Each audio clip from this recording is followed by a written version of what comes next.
먼저 우리가 부정맥이란 걸 알기 전에요. 심장에 어떻게 해서 기능을 하게 되고 심장이 어떻게 해서 뛰게 되는지를 먼저 볼게요. 심장은 근육으로 되어 있습니다.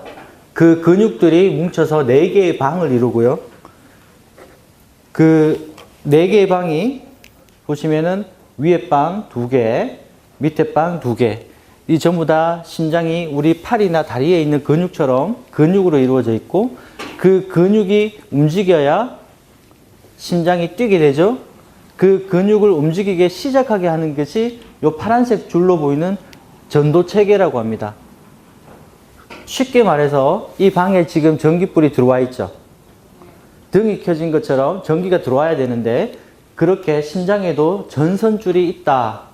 그 전선줄이 방 4개마다 다 얽혀서 있다라고 생각하시면 되겠습니다. 이렇게 심장이 우리 1초도 쉬지 않고 뛰어서 하루에 10만 번을 뛰어요. 많이 뛰죠.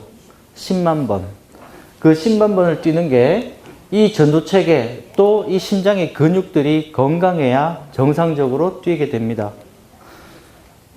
정상 동율동이란 우리가 정상맥입니다. 한의원이든 아니면 병원에 가서든 맥을 잡거나 심전도를 찍거나 청진을 해서 환자분 심장은 정상적으로 잘 뜁니다 할 때 우리가 먼저 보는 거는 횟수고요. 심장은 분당 60에서 100번을 뛰면 정상 맥박수 내에 들어가는 겁니다. 그리고 그 숫자만 지킨다고 해서 정상이 아니라 여기 보면 뾰족한 거 바늘 같은 거 보이세요? 이 그림이 심전도예요. 심장의 전기를 기록한 도면이다. 심전도. 그래서 심장이 한번 뛰면 이런 뾰족한 바늘이 생기는데, 바늘 같은 모양이 생기는데 요 간격이 일정하게 가야 돼요. 그래서 우리가 박자가 쿵쿵쿵쿵쿵쿵 일정하게 흐트러지지 않고 그런 것을 우리가 정상맥이라고 하고 전문 용어로는 정상 동율동이라고 합니다. 맥박이 일정하고요. 그 전기를 시작하는 부분도 일정하고 그래서 60에서 분당 60에서 100회를 사이를 유지를 하면 정상맥이구나. 그러면 부정맥은 뭔가? 지금 말씀드린 그 상황에서 벗어나는 것들이에요. 정상맥이 아니다. 정상맥이 아닌 걸 우리가 부정맥이라고 하는데 어떤 원인에서든지 아까 제가 말씀드렸죠. 심장은 전깃줄과 근육들로 이루어져 있는데 그 근육에 문제가 생겨도 부정맥이 생기고 전깃줄이 엉켜도 부정맥이 생깁니다. 그래서 전기 자극이 잘 만들어지지 않거나 자극이 전달이 잘 되질 않거나 또는 아주 비정상적으로 만들어지지 않아야 될 맥이 만들어지거나 그렇게 해도 부정맥이 생기는 거예요.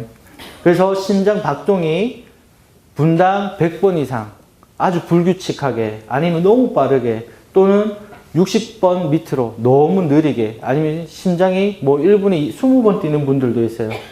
그런 식으로 부정맥이 나누어지게 됩니다. 여기 보시면은 이분은 위에 분은 지금 여기서부터 여기까지가 10초거든요. 10초 동안 6번 뛰니까 1분이면 6번 곱하기 6 하면 어떻게 돼요? 36. 그쵸? 36회밖에 안 뛰는 거예요. 그러면 숨이 찹니다. 걸어가도 숨이 차요. 왜? 내가 움직이면 맥이 빨라져서 도와줘야 되는데 그걸 못하는 거예요. 그래서 서맥 이런 경우를 늦게 간다고 해서 서맥이라고 하고요. 밑에 맥은 너무 많죠. 지금 바늘 같은 게. 이분은 가만히 있는데 심장에 160번을 뛰는 거예요. 그러면 굉장히 두근두근하고 답답하고 마치 체한 것 같고 심한 사람들은 가슴이 아프다고 하기도 하고 식은땀을 흘립니다. 거기에서 시간이 더 지나면 졸도하는 분들도 가끔 생기세요. 그래서 위에 거는 부정맥 중에 서맥, 밑에 거는 부정맥 중에 빈맥이라고 하는데요. 우리가 부정맥을 가장 크게 나누면 서맥과 빈맥으로 나누어집니다. 일단은 여기까지 제가 전반적으로 말씀을 드렸고요. 먼저 우리가 알아볼 게 부정맥은 제 외래에서 다른 병원 다니시다가 오시는 분들 계세요. 그분들 그쪽 병원 가니까 뭐라고 해요? 부정맥이라는데요. 이렇게 얘기를 해요. 근데요, 부정맥에는 종류가 너무 많은 거예요. 우리가 암 환자한테 물었어요. 무슨 암이래요? 그냥 암이라던데요. 그죠? 똑같은 거예요. 그래서 부정맥은 크게 나누면 빈맥과 서맥. 빈맥은 빠른 맥, 서맥은 느린 맥. 다음에 빈맥에도 여러 가지 종류가 있어요. 상심실성 빈맥, 심실성 빈맥, 다음에 심방 세동, 조기 수축. 너무나 많죠. 세분화하면 약 40가지 분류까지 나눌 수가 있어요. 그래서 우리가 오늘은 그 중에서도 가장 흔한 것들 몇 가지를 좀 살펴보도록 하겠습니다. 첫 번째, 조기박동이라는 게 있어요. 조기박동. 말 그대로 어떤 규칙을 지켜야 되는데 그 규칙을 지키지 못하고 조기에 뛰는 박동이란 말이죠. 쉽게 얘기해서 맥이 세치기 하는 거예요. 쿵, 쿵, 쿵, 쿵, 딱. 이렇게 맥이 빨리 당겨서 들어오는 건데요. 이러면은 대개 어떻게 병원을 찾게 되나 하면요. 환자분이 오셔가지고, 나 맥이 건너뛰어. 근데 또 그럴 때면은 가슴이 뭐가 덜컥하고 쿵 내려앉는 느낌이 들어. 심한 분들은, 와, 나 죽을 것 같아. 나 너무 불안해. 이렇게 얘기를 하세요. 그러면서 궁금해 하시죠. 내가 왜 이런가? 자, 이런 말씀을 할 때 거의 대부분 100이면 100은 조기박동일 가능성이 높습니다. 조기박동이라는 것은 아까 말씀드린 대로 리듬이 규칙적이지 못하고 그 규칙적인 박동을 하는 사이에서 끼어드는 맥을 우리가 조기박동이라 하는데, 심전도 아까 전기를 기록했는데 보세요. 이렇게 규칙적으로 가죠. 규칙적으로 심장이 뛰는데 여기 뭔가 못생긴 놈이 하나 있어요. 큰 거. 요 놈이 딱 들어오니까 건너뛰었어요. 맥이. 자, 이 조기박동은요. 심장은 뛰는데 여러분들 바깥에서 맥박을 촉지하면 만질 수가 없어요. 왜냐하면 자, 심장이 뛸 때도요. 심장이 펌프예요. 펌프질을 하는데 심장이 펌프를 하려면 뭔가를 받아야 보낼 거 아니에요. 심장이 피를 받아야지 다시 보내겠죠. 근데 여기서 한번 보내고 충분하게 심장이 늘어나서 피를 받아야 되는데 다시 한번 수축해 버리니까 피를 못 받죠. 그래서 바깥에서는 맥박이 사라져 버려요. 그리고 심장은 뛰지만 효과적인 순환이 이루어지지 않기 때문에 이 순간 굉장히 불편합니다. 또 때로는 아무 증상이 없는 사람들도 있어요. 그래서 수술을 한다거나 아니면 건강검진을 한다거나 그런 가운데에 그냥 우연하게 발견되는 경우도 있어요. 그래서 제가 이렇게 외래에서 보면요. 한 70% 정도는 자기가 증상이 있어서 와요. 이런 환자분들 30%는 아무 증상 없이 나 모르고 살았는데 병원 가니까 안 좋대 해서 오십니다. 아까도 말씀드린 것처럼 증상이 생길 때는 심장에서 피가 나오는 방출량이 적어지기 때문에 가슴 불편, 어지럼증, 맥박 전달이 안 돼서 건너뛰는 증상을 일으켜요. 사실 이게 위험할 수도 있고 위험하지도 않을 수도 있는데 환자분들 입장에서는 굉장히 불안해요. 내가 기존에 느껴지지 않았던 증상이 느껴지고 내 맥이 정상이 아니고 부정맥이라고 하면 당연히 불안해지시죠. 그래서 제일 많이 물으시는 게 내 지금 이 맥으로 잘못되는 거 아니야? 라고 저한테 물어보세요. 그러면 저는 뭐라고 대답을 하느냐? 이 맥만, 이 못생긴 맥만 가지고 사람이 죽고 살고 하는 걸 판단하지는 않습니다. 뭐가 중요하냐? 자, 정말로 환자분 입장에서는 내가 이것 때문에 죽느냐? 아닌가? 그게 고민이실 텐데, 제가 보는 입장에서는 뭐가 중요한가 하면, 이 부정맥 밑에 뭐가 숨어 있느냐가 중요한 거예요. 쉽게 비교를 한번 해볼게요. 기침하는 환자가 있어요. 기침을 하는데, 그 환자가 기침을 하는 게 감기인지, 결핵인지, 폐렴인지, 폐암인지 다 달라지죠. 그러면 기침만 바라보면 다 놓쳐버려요. 이 부정맥도 마찬가지란 거예요. 심장은 깨끗하고 건강한데 펌프질도 너무 잘하는데 부정맥 나올 수 있습니다. 그런 경우에는 나쁜 일 거의 없어요. 근데 심장에 이미 병이 들어있으면 문제가 생기는 거예요. 그러면 그때는 이 부정맥은 또 초점이 아니죠. 부정맥은 기침하는 것처럼 따라 나오는 거기 때문에 그 밑에 있는 기저질환들을 치료를 해야 됩니다. 보시는 것처럼 여기 계신 분들 아무나 나와서 24시간 기계 달면요. 나옵니다. 하루에도 수십 개씩 나올 수 있어요. 그거 우리 병이라고 생각 잘 안 하거든요. 조기박동이 검사를 해서 심장 초음파에서 결과가 좋고 내 심장 혈관이 너무 깨끗해. 나는 동맥 경화도 없고 내 나이 70인데 혈관도 너무 좋다고 하더라. 그러면 걱정을 안 해도 된다는 거죠. 다만 그 밑에 심근경색이라든가 심부전이라든가 이런 병을 동반하고 있을 때는 저 부정맥이요. 빨간불 들어온 거예요. 경고 신호등이에요. 그래서 우리가 심근질환이 있는 아까 심장이 근육이라 그랬죠? 그래서 심근이라는데 그 심근질환이 있는 환자들 1시간당 조개 10개 이상 나오면 수명이 줄어든다라고 해요. 그런 연구 결과는 벌써 30년 전부터 나와 있습니다. 근데 그렇지 않은 사람들에서는 거의 나쁜 일을 일으키지 않아요.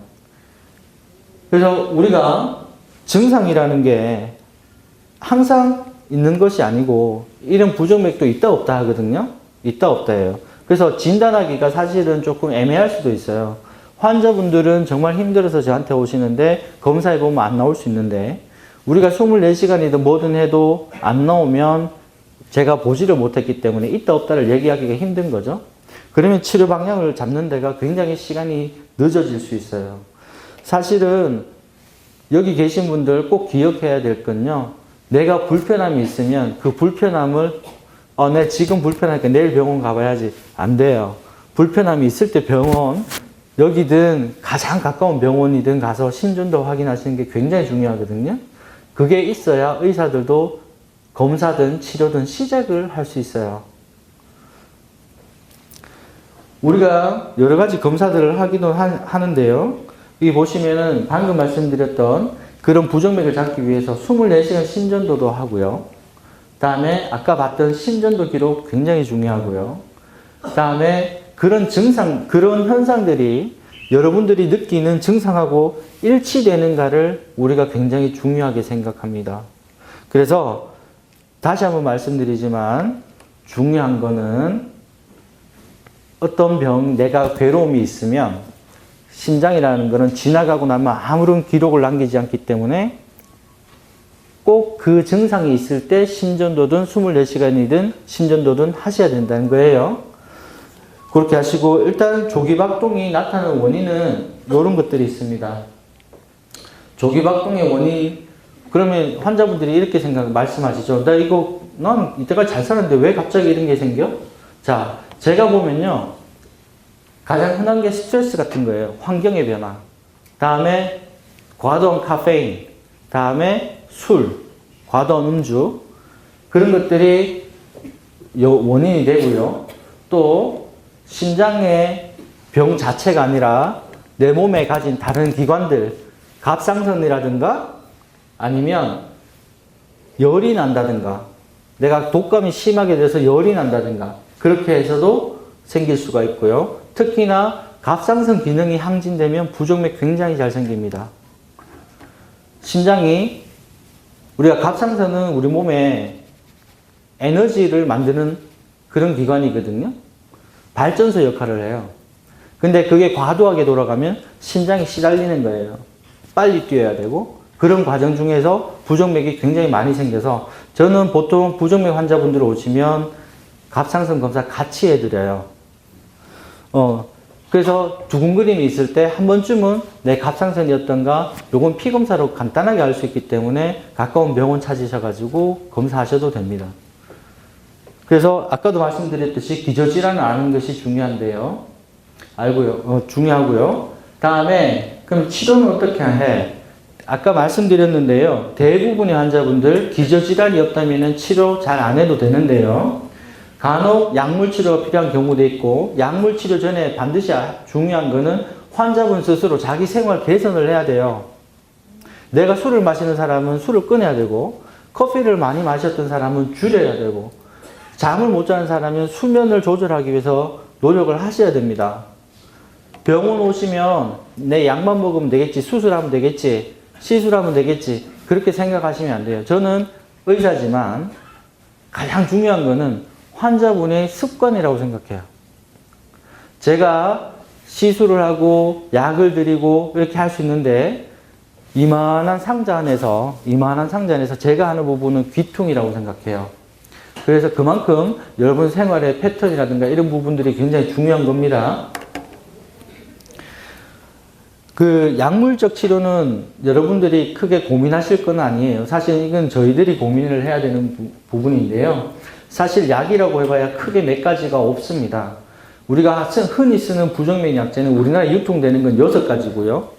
그 6가지 부정맥 약제 외에 맥을 가라앉힐 수 있는 약제의 계열은 2가지고요. 그래서 크게 우리가 약물 조합은 한 2가지에서 2제요법에서 3제요법이 다예요. 그렇게 하고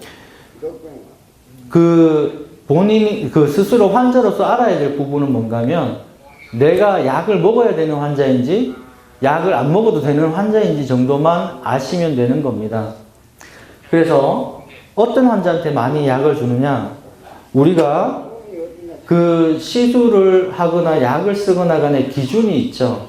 그 기준이 있는데 그 하루에 심박수 중에 부정맥이 15% 이상 올라가면 또는 20% 이상 올라가면 심장이 멀쩡하던 심장이 부정맥 때문에 나빠지는 경우가 생겨요. 그래서 아까 말씀드렸듯이 한 30%는 증상이 없는데요. 그 증상이 없는 환자들도 우리가 약을 주는 게 뭐냐면 그런 이유에서 약을 먹게 해요. 어쨌든 술을 줄여야지 그런 합병증을 막는다는 거죠. 이 조기박동이 대개는 아주 경과가 좋은데 숫자가 너무 많으면 나빠집니다. 그래서 우리가 치료하는 입장에서는 목표를 최대한 숫자를 낮추는 쪽으로. 한 가지는요, 약을 먹어서 없어지는 병은 아닙니다. 부정맥 중에 약 먹어서 없어지는 부정맥은 거의 없다고 보시면 돼요. 다만 그 숫자를 조절하는 거예요. 그리고 때로는 시술이 필요할 수도 있는데요. 여기 보시면은 자, 약물 치료를 하는데도 조기박동이 계속 나온다. 그 조기박동이 대부분 심실에서 나온다. 그리고 2개월 이상 약물 치료에도 24시간 심전도를 하니까 그 수가 하루 15% 이상. 아까 제가 심장이 하루에 10만 번 정도 뛴다 했죠? 15%면 몇 번 정도예요? 그렇죠. 하루에 11,000개 이상 나오는 거죠. 많잖아요. 자, 제 환자분 중에는요, 제가 시술해드리는 환자분 중에 하루에 4만 개인 환자도 있었어요. 4만 개. 그 하루에 반 틈이 그냥 부정맥인 거예요. 그렇게 지내시는 분도 있는데 그런 경우에는 약으로 안 되는 거죠. 그래서 치료를 하게 됩니다. 다음 제가 또 연결해서 말씀드릴 부분은 빈맥인데요. 아까 제가 빈맥이 어떤 거라고 말씀드렸죠? 빠른 맥, 그렇죠? 기억 잘 하시는데요. 자, 이번에는 아까 조기박동은 어떤 증상? 덜크덕. 마치 놀이기구 타듯이 출렁 내려앉는 느낌? 순간적인 느낌을 가지고 저한테 오시는데, 자, 빈맥은 어떤가 하면 그런 게 아니라 두근두근 계속 뛰는 거예요. 두근두근. 심장이 정말로 표현을 어떻게 하시는가 하면 환자분들이 오셔가지고 내 심장이 밖으로 튀어나올 것 같다. 심장이 뛰면, 가슴이 뛰면 몸이 같이 흔들린다. 숨이 차다. 어지럽다. 나 쓰러졌다. 이런 식으로 표현을 하세요. 자, 빈맥은요, 아까 정기적인 우리가 얘기를 드렸는데요. 빈맥은 우리가 이렇게 전기 신호가 여기서 만들어지면 전기가 이렇게 내려오는데 내려오면서 여기 한 개가 형성되거든요. 근데 보시면은 심장을 반틈을 나눠 볼게요. 아까 위에 방 밑에 방 얘기는 했는데 반틈을 나누면 위에 우심방, 좌심방, 우심실, 좌심실이 있어요. 전기는 위에서 물이 흐르듯이 위에서 한번 생겨서 쭉 내려와서 양쪽으로 퍼지면은 심장이 한번 콱 뜁니다. 그러고는 그 전기는 소멸, 더 이상 나오면 없어지는 거예요. 그러면 그 다음 전기가 또 만들어지고 그걸 하루 10만 번 반복을 하는데 우리가 흔히 보는 빈맥은요, 어떤 건가 하면 우리 여러분들 머릿속에 길에 있는 차도에 있는 로터리 있죠, 로터리. 교차로. 그 로터리를 머리에 한번 새겨보세요. 차가 잘못해서 거기 들어가면 어때요? 못 빠져나오면 어때요? 계속 돌죠? 계속 도는데 심장에서 똑같은 일이 생깁니다. 원래는 전깃줄이 하나밖에 없어야 되는데 여기서 여기 내려올 때 요 전깃줄 하나라야 되는데 옆에 전깃줄이 하나 더 있어요. 길이 하나 더 있는 거죠. 길이 하나 더 있으면 거기에서 전기가 계속 맴돌아요. 계속 맴돌아요. 그러면 적어도 분당 150번 이상 뛰는 심하게는 200번, 240회까지 올라가는 그런 빈맥들이 생길 수가 있어요. 그것을 우리가 회기성 빈맥이라고 그러고요. 회기, 뱅글뱅글 돈다. 회기성 빈맥이라고 얘기를 하고 그런 부정맥은 우리가 발작성 상심신성 빈맥 중에 회기성 빈맥이고 이런 빈맥은 그래 요렇게 하면 치료하면 되겠지라고 판단을 하게 됩니다. 우선. 그래서 다음 보실게요. 하고 그렇지만 그 상심실성 빈맥은요. 환자분은 굉장히 힘든 건 맞는데 갑자기 환자분이 예를 들어서 급사를 한다든가 갑자기 이것 때문에 내가 운명을 달리하게 된다든가 그런 거는 아니에요. 그런 병하고는 거리가 있습니다. 하지만 지금 보시는 심실빈맥, 아까 제가 방을 나눴죠?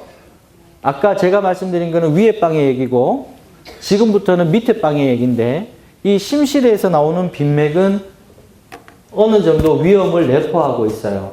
위험을 가지고 있다는 얘기죠. 그래서 전기 신호를 만드는 곳이 위가 아니라 밑인 거예요. 아까 전기는 물처럼 위에서 아래로 흐르고 한번 퍼지고 나면 사라져야 된다 했죠. 물이 거꾸로 올라가면 어떻게 되죠? 어떻게 돼요? 안 되죠. 거꾸로 올라가면 있을 수가 없는 일이잖아요. 마찬가지로 심장에서도 전기가 거꾸로 올라가면 대개는 안 좋은 현상들이 발생을 합니다. 그리고 그런 현상이 분당 100회 이상 되면 우리가 그걸 심실빈맥이라고 그래요. 심실빈맥. 심실에서 빠르게 생긴다. 대부분 위험한 경우가 많아요.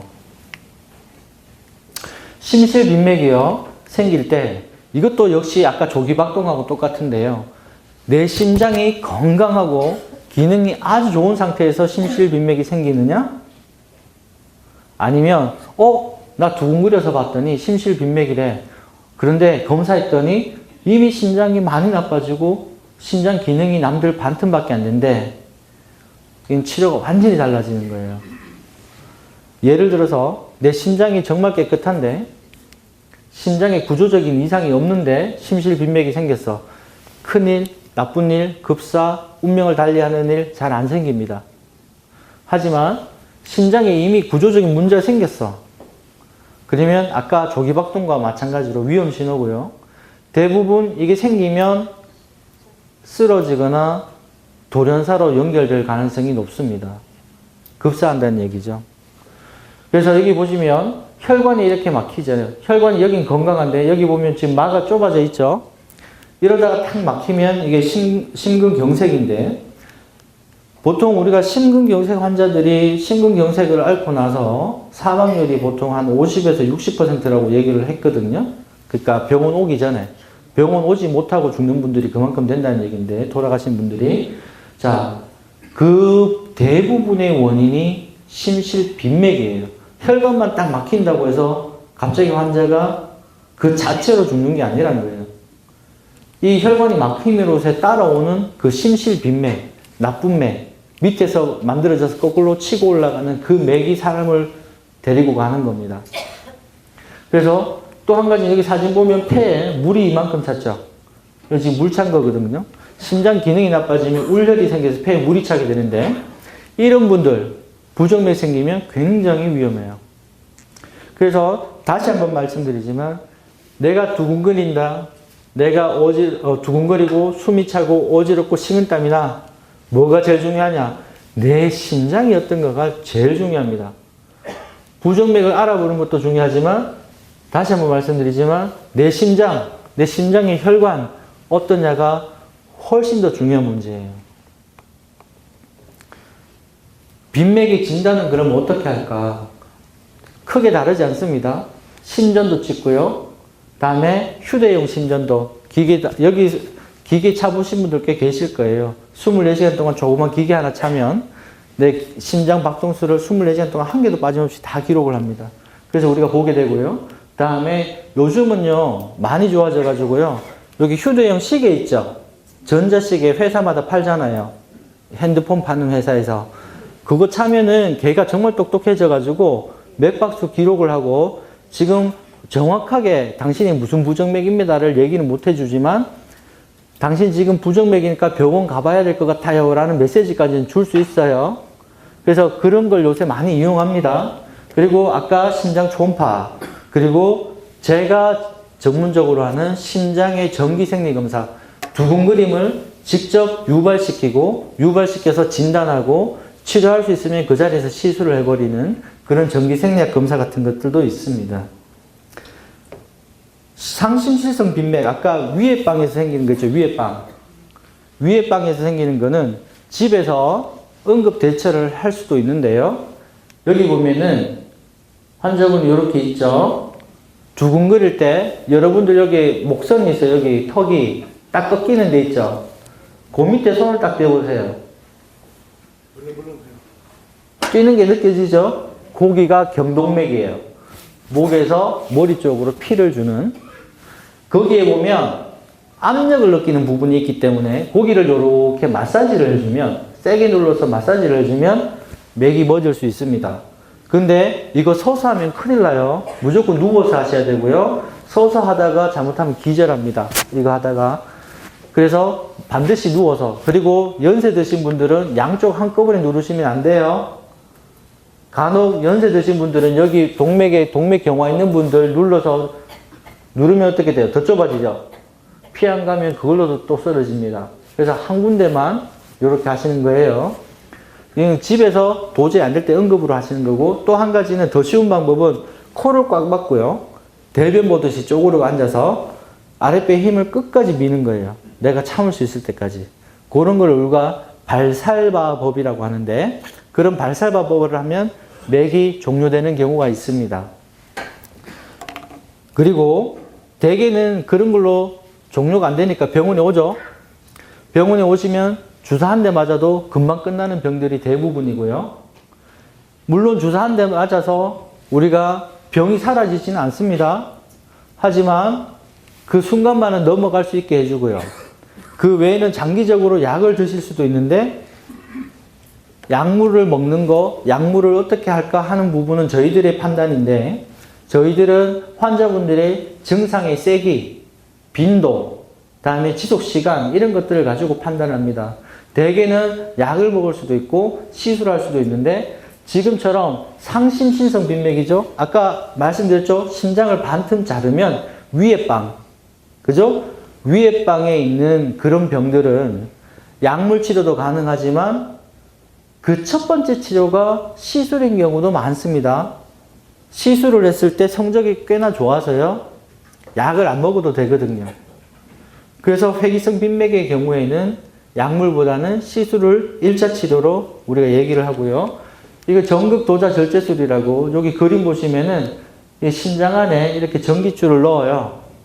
여기 사타구니 혈관통에서 전기줄이 들어가고, 이 전기줄 보면 점들이 이렇게 있는데 요 전극이라고 하거든요. 전극에서 전기 신호도 주고 신호도 받고, 그렇게 해서 부정맥을 일으켜보고 분석도 하고 그렇게 하게 됩니다. 그래서 진단이 되면 거기에서 바로 치료를 해버리죠. 그런 식으로 진행을 하게 되고요. 자, 심실빈맥의 경우는 어떻게 하느냐. 아까 굉장히 안 좋을 수 있다고 그랬죠. 심실빈맥은 만약에 정말로 심장에 어떤 병을 가지고 있는 상황에서 발생을 했다면 굉장히 안 좋을 수 있는 병이기 때문에 응급처치를 합니다. 이렇게. 요새 TV에서 많이 나오죠. 전기충격 하는 거. 그래서 전기충격에서 정상맥으로 우선은 돌리는 거예요. 그러고 나서 이 사람이 도대체 뭐 때문에 되었을까? 그래서 진단을 하게 되면 치료, 어떤 치료, 원인 인자, 왜 그랬을까? 무슨 약을 쓸까? 절제술을 할까? 이런 과정을 거치게 되는데 대부분의 환자들은요. 절제술도 가능한데요. 절제술과 함께 이런 기계를 넣습니다. 아까 그 전기 충격하는 큰 기계 있죠? 그거를 여러분들 주머니에 있는데 핸드폰보다 작게 만들었어요. 기술이 좋죠? 이 기계가 나온 게 80년대 후반인데요. 그 80년대 후반에 이 기계가 나오고 나서 많은 환자들의 수명이 늘어났어요. 내가 하는 일은 이 기계를 넣는다고 해서 나쁜 맥이 안 생긴다? 그게 아니에요. 기계를 넣으면 나쁜 맥이 생겼을 때 그 상황을 벗어나게 해주는 거예요. 자, 쉽게 얘기하면 뭐냐면 여러분들이 차를 샀어요. 승용차를 샀는데 승용차에 에어백이 있죠. 내가 사고 안 나면 에어백 필요해요, 안 해요? 비싼 돈 주고 들어가 있는데 에어백 필요 없죠? 근데 사고 났을 때 에어백이 있어야 내 생명을 살려줄 거 아니에요? 똑같은 거예요. 그래서 그런 개념으로 하게 되고 저희 병원에도 연간 한 10분 정도는 이런 장치를 삽입을 하십니다. 생활요법은 사실은 아까 조기박동만큼이나 중요하긴 하지만 우리가 조절하는 것이 굉장히 힘들고요. 한 가지 저는 개인적으로 환자분들한테 특히나 심장에 기저질환이 있는 분들한테 딱 한 가지만 지켜달라고 합니다. 저염식. 정말로 싱겁게 드셔야 돼요.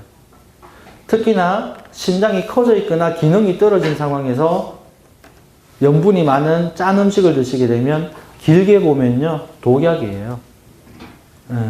심장에는 계속 무리를 주는 거예요. 그리고 남들이 하지 말라고 하는 거는 안 해야 돼요. 그죠? 좋은 걸 하려고 그래도 나쁜 것부터 안 하고 해야죠. 술, 담배 다 하면서 저염식 하면 무슨 의미예요? 그죠? 그래서 제 환자분들 중에 정말 제발 좀 하지 말라고 하는데 말이 안 통하는 분들 계세요. 맨날 숨차다고 입원하시면서 몰래 나가서 담배 피고 몰래 나가서 술 한잔 하시고 참 답답한데 사실 그런 것들 굉장히 중요합니다. 다음으로 말씀드릴 부분은 이제 두근거리는 병, 대표적인 병. 제가 지금까지 두근거리는 병 2가지를 말씀을 드렸고요. 이제 요까지만 하면 대충 두근거리는 병은 다 훑으신 거예요. 그래서 지금 심방세동인데 지금 여러분들이 이렇게 계시잖아요. 제가 봐서는 대개 지금 노년에 계신 분들, 할아버지, 할머니신데 아마 많은 수에서 심방세동이 있을 가능성이 많다고 생각합니다. 심방세동이라는 건요. 이거 보세요. 요 뾰족한 게 간격이 규칙이 어때요? 규칙이 없죠? 넓었다가 좁았다가 또 넓어졌다가 또 좁아졌다가 뒤죽박죽, 그죠? 이런 거를 우리가 심방세동이라고 하는데 심방세동은요 말 그대로 세동, 가늘게 떨린다는 거예요. 가늘게, 아주 가늘게 떨어요. 그래서 자그마치 이것도 심장 위에서 생기거든요. 위에 방에서 자그마치 1분에 600번을 뜁니다.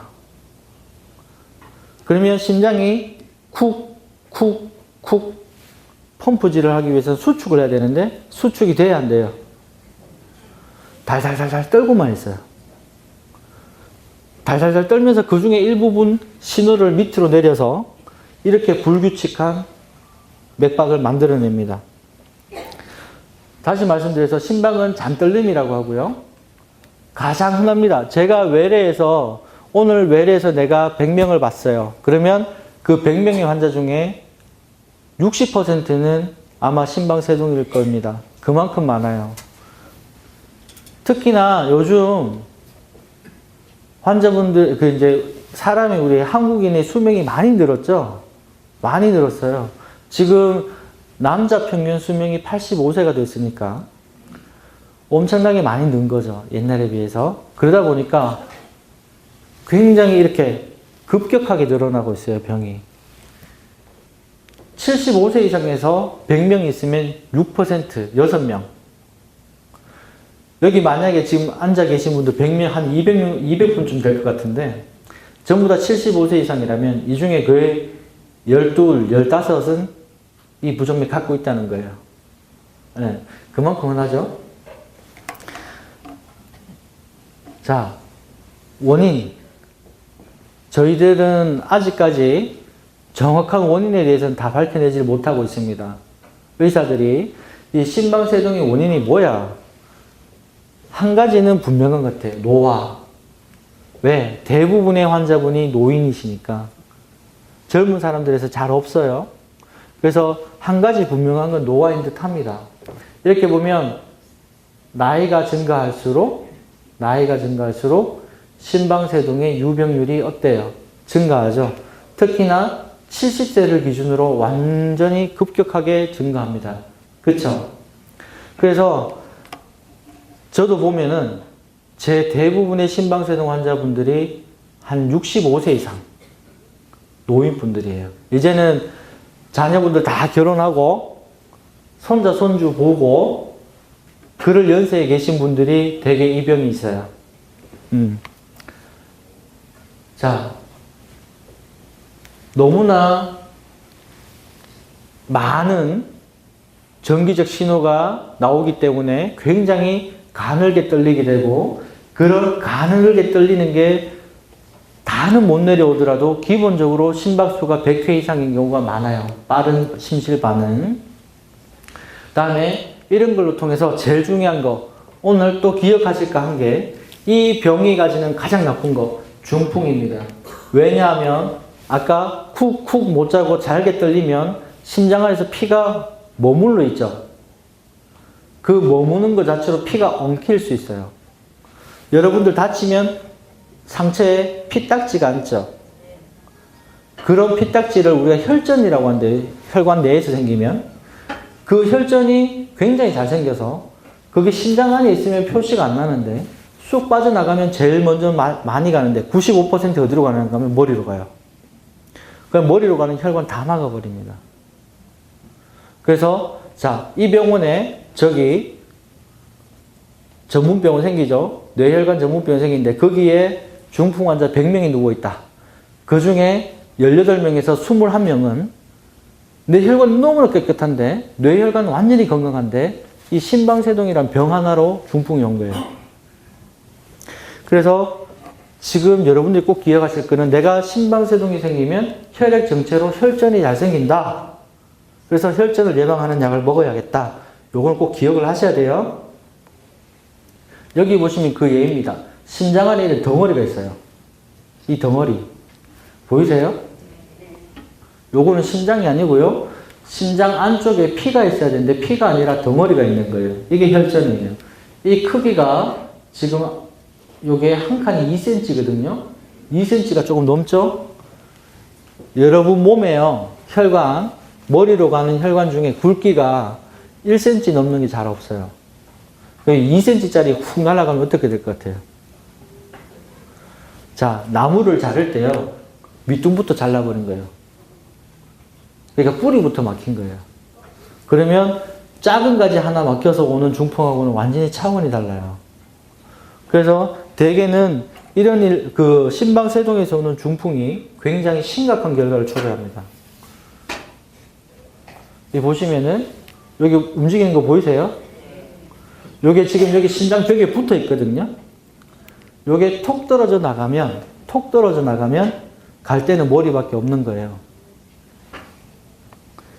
그래서 어떻게 됐어요? 요 색깔이 다르죠? 네, CT를 찍었더니 여기 머리 뒤쪽에 후두엽에 다 막아서 뇌가 괴사가 된 거죠. 이게 중풍이에요. 심방세동은 심전도 한 장으로 진단을 합니다. 심전도 한 장으로 진단이 끝이고요. 아까도 말씀드렸듯이 아무런 규칙이 없이 뜁니다. 요 심전도 한 장이면 여러분 당신은 환자분은 심방세동 환자입니다. 진단된 거예요. 그 다음부터 중요한 거는 아까도 말씀드린 똑같은 거예요. 왜 심장 안에 지금 어떤 변화가 있어서 이렇게 되느냐, 또 이것 때문에 어떤 변화가 초래됐느냐, 그런 것들을 밝히는 게 저희 책임이죠. 심방세동이 있을 때 아까 제일 중요한 건 중풍이라고 했고요. 이런 중풍 때문에 사망률이 증가합니다. 미국에서 한 마을에 사람들을 한 마을에 몇천 명, 몇만 명을 놓아놓고 몇십 년을 연구를 해요. 그 마을이 프레밍엄이란 마을이 있는데, 도시가 있는데, 거기 조사를 하는데, 15년을 바라봤어요. 이 심방세동이 있는 사람과 없는 사람 15년을 바라봤더니, 남자는 2.1배, 여자는 2.4배 사망률 증가. 그래서 길게 보면, 이 병은 급사하고는 관련이 별로 없습니다. 하지만, 길게 보면, 수명의 차이가 나요. 그리고 입원을 자주 하게 되고, 또 삶과 질을 이제 떨어지는 거죠. 삶의 질이. 왜? 뭐 하려고 그러면 숨이 차. 맨날 피곤해. 두근거려. 그죠? 생활이 잘 안 되는 거죠. 그래서 삶의 질이 떨어지고, 또 심장 기능이 떨어지게 됩니다. 심장 기능이 떨어지게 되고, 이런 문제들을 일으켜요. 그래서 저희들이 치료를 위해서 굉장히 많은 노력을 하는데, 이 증상이 없는 사람이 또 대부분인데요. 왜 그러느냐? 병이 없어서 증상이 없는 게 아니라 이 병이 있어도요, 시간이 어느 정도 지나버리면 내 몸이 적응을 해버려요. 자, 아까 심장이 이렇게 떨리면서 이 안에 피가 저류된다 그랬죠? 흐르지 못하고 갇혀있죠? 그러면 그래도 뒤에서는 계속 피가 들어오죠, 밀려서. 그러면 이게 이렇게 늘어나요, 심장이. 쭉 늘어나면서 첫 번째는 압력을 완충시키고요. 그 다음에 내 몸에 있는 자율신경계가 이 심장 뛰는데 적응을 해버려서 내 심장이 지금 110번을 뛰고 120번을 뛰어도 몰라요. 네. 처음에는 무조건 증상이 있는데 대개는 나중에 시간이 지날수록 점점 더 증상에 무뎌집니다. 하지만 증상이 있는 분은 대부분은 이제 두근거림을 느끼게 되는 거고, 그 다음에 아까도 말씀드렸지만 호흡곤란, 그리고 연세 드신 분들이 이 병이 있을 때 가장 흔하게 호소하는 증상은 제가 봤을 때는요, 한 가지예요. 나 체한 줄 알아. 나 체한 것 같아. 가슴이 너무 답답해. 난 맨날 가수명수 안 먹으면 못 자. 그렇게 말씀을 하십니다. 그래서 지금 여러분들 어르신들 연세에서는 가끔 내가 가슴이 답답하고 두근거리고 체한 듯한 느낌이라면 그게 위장장애가 아니라 얘는 심방세동일 수 있다는 거 한 번쯤은 생각해 보셔야 될 거예요.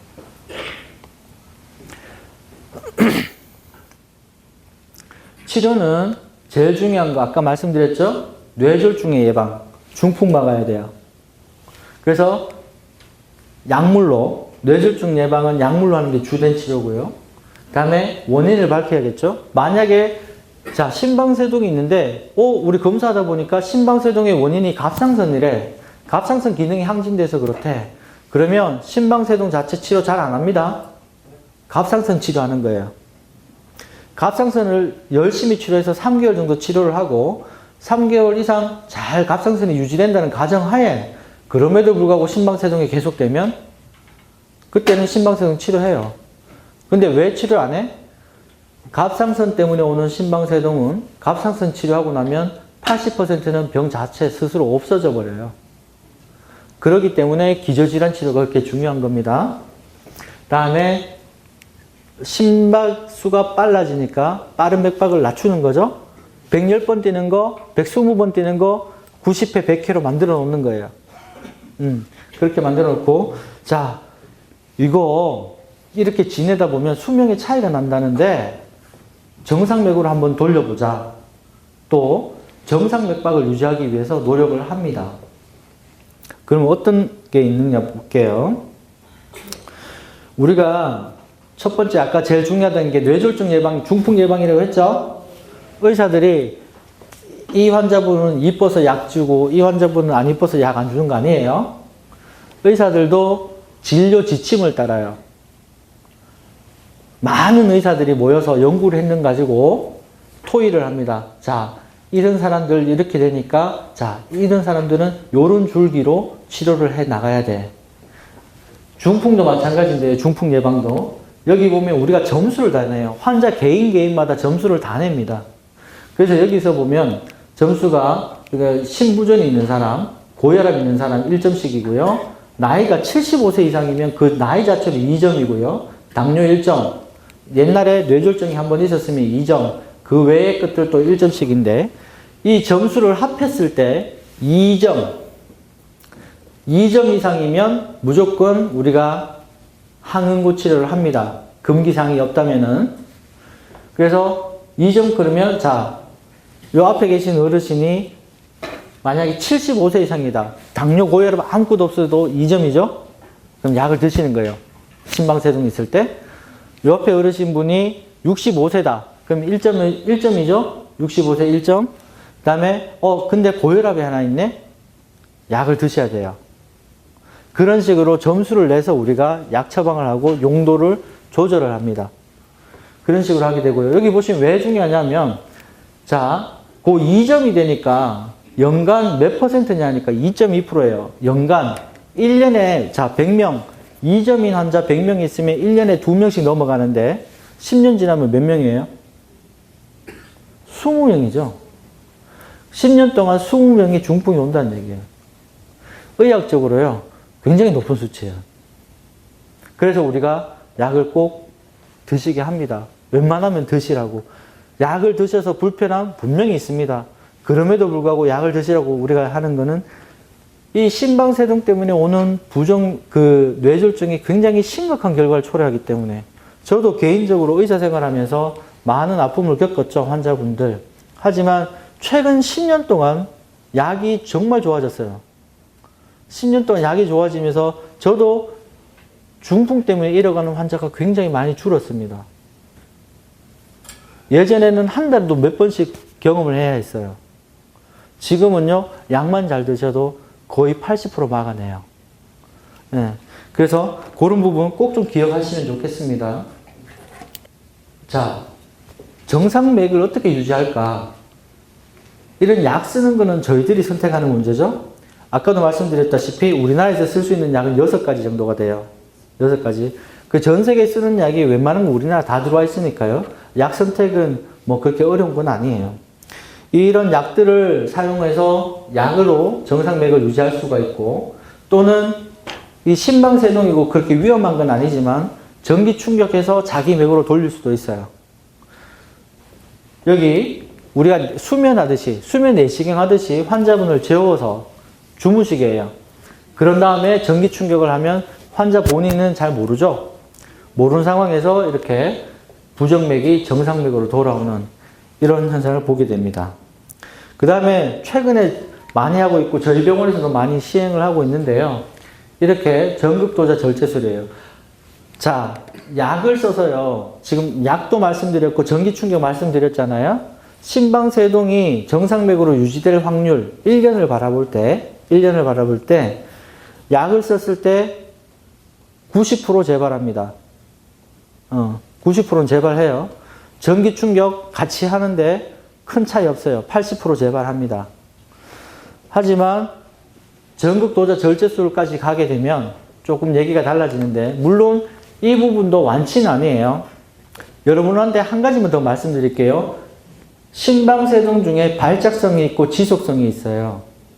발작성은 대부분 최근에 생긴 심방세동일 수 있고요. 완치가 가능한 경우 있습니다. 하지만 지속성 심방세동의 경우 아직까지 의사들이 정확하게 큐어라는 단어를 안 써요. 그러니까 교과서에도 완치라는 단어를 쓰질 않습니다. 케어라고요. 케어. 관리하고 조절한다. 그래서 그런 부분들 좀 기억을 하셔야 되고요. 그래서 심방세동이 있을 때 최대한 빨리 좀 치료할 수 있도록 그 다음에 지속성이 넘어가기 전에 치료할 수 있도록 그렇게 좀 하시는 걸 기억을 하셔야 되고요.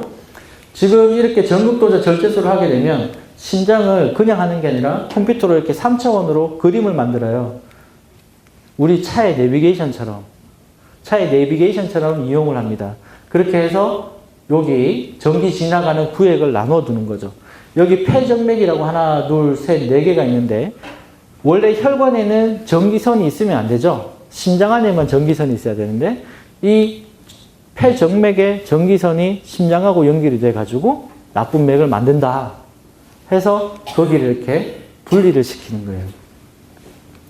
그래서 최근에는 부정맥 시술 중에는 가장 힘들고 복잡하지만 최근 3년간 우리나라에서 가장 많이 시술된 부정맥 시술입니다. 워낙에 환자가 많다 보니까. 네. 그래서 이런 방법도 있다. 시술을 했을 경우에는 발작성인 경우에 1년을 바라봤을 때요. 자기 맥을 유지할 확률 85%, 15%는 재발합니다. 지속성인 경우에 1년을 바라보면 20에서 25%가 재발을 해요. 예. 근데 결국 5년, 6년 바라보면 아직까지 우리나라에서는 5년 데이터를 내놓은 기관이 없습니다. 외국 기관에서 보면 5년 데이터를 보면 거의 60% 재발한다고 나와요. 그러니까 거의 반수 이상은 시간이 지나면 재발하는 거죠. 예. 완치량은 없다. 지속성인 경우에는 아직까지 완치 표현을 잘 안 씁니다. 예. 제가 오늘 준비한 내용은 여기까지만 말씀을 드리도록 하고요.